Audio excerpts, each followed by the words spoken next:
Anh là ai sao nồng ơi, khắp núi rừng tây bắc sang đời, mùa xuân đến ngàn hoa e cười. Anh là ai sao nồng ơi,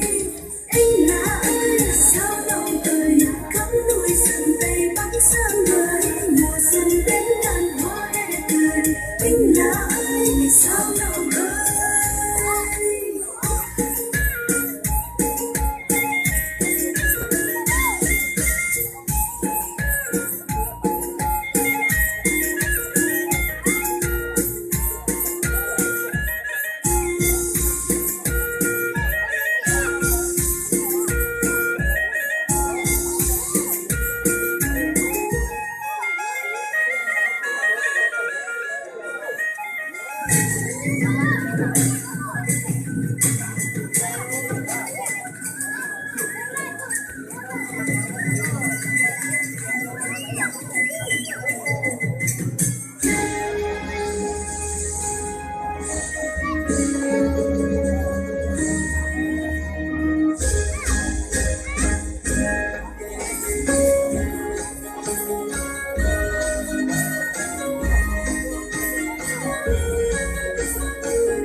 Và đến giờ mình em lại đâu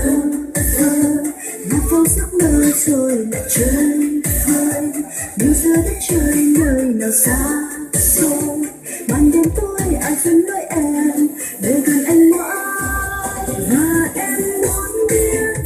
nơi trái tim vẫn yêu thương nằm thầm bao lâu nay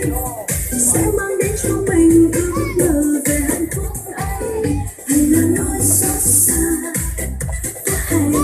rằng tình yêu em vẫn bao la,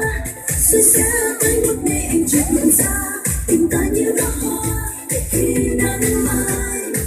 khi đôi môi lại giang ra tình ta chẳng phai nhòa.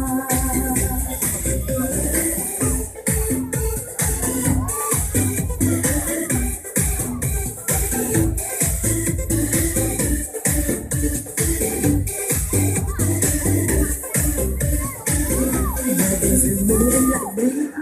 vơ lạc vào giấc mơ rồi lại chơi vơi, nhưng giữa đất trời nơi nào xa xôi,